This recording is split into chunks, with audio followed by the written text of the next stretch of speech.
The vibe of it, the people, the kind of, that energy of just like wanting to have fun and like pushing each other to like go further and laugh louder and sing louder, and all of that stuff was really there. So, I mean, I think the film holds that energy. We genuinely, like, over those like 3 months, formed a really, really close bond, all of us. So I think that is the vibe of The Private Island.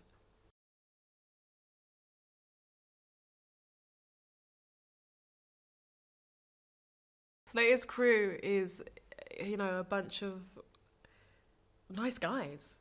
They're the guys that are like friendly, and they've got their own careers and they're down to have fun, and they say the right thing, and you know, they're the type of people you'd want to hang out with at a party and talk to, because they're interesting people.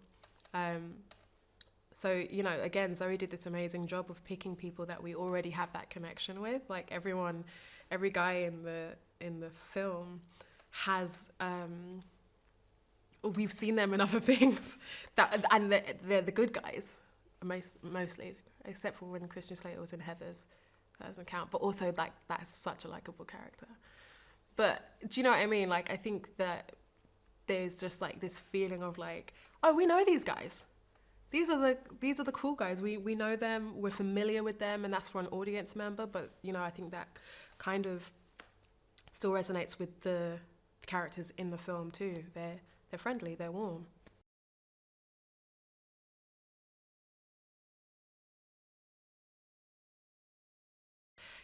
Given who she is and what she stands for, seeing her in this role is amazing, and she really gave it her all and really enjoyed herself. And every time she was on set, it's just a joy to see her do her thing.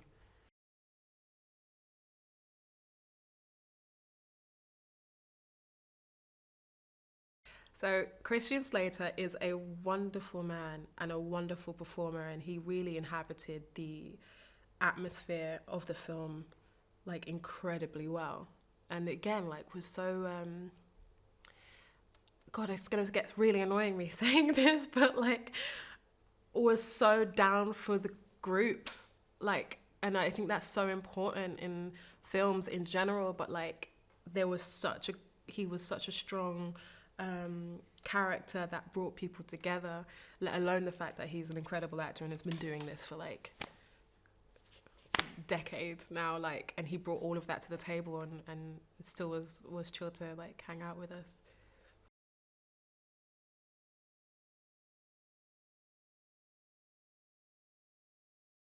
So Jess is played by Alia Shawkat, and I think we play best friends in it, and so we had to kind of straight in was like, okay, tell me everything about you. Like, I need to know everything. And we found actually we had so much in common, especially with our attitude to the craft of acting and how passionate we are about it. And we were spending more or less every single day together, and it was such a joy. Like, I adored working with her so much. Yeah, we really got into our groove, and she's the person, like, Jess as a character is a person Frida has the like closest connection to and closest understanding with. So that meant like I could really lean on her in the scenes, and now I'm really happy that I get to call her my friend.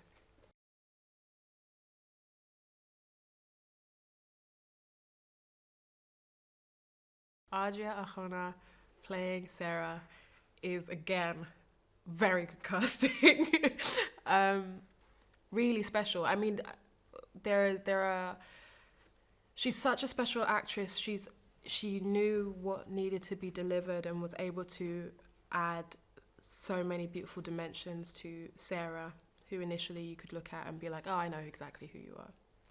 And she handled it with so much care and so much joy.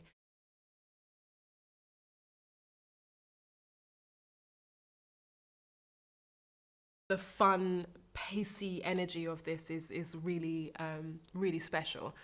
Uh, but then afterwards, I really hope that there are moments where the audience members can start to discuss the deeper layers of it. You know, I think it's always special when you can watch a film for many different reasons, and extrapolate it however you want to. And if it speaks to you, you can really talk about it deeper. I mean, ultimately, what I hope is that this opens up a bigger conversation about the abuse of power in all of its different situations and how people connect with that, regardless of you know, who you are, where you come from, how you identify. I think we are all victims of that same thing, and that's really what this film is talking about.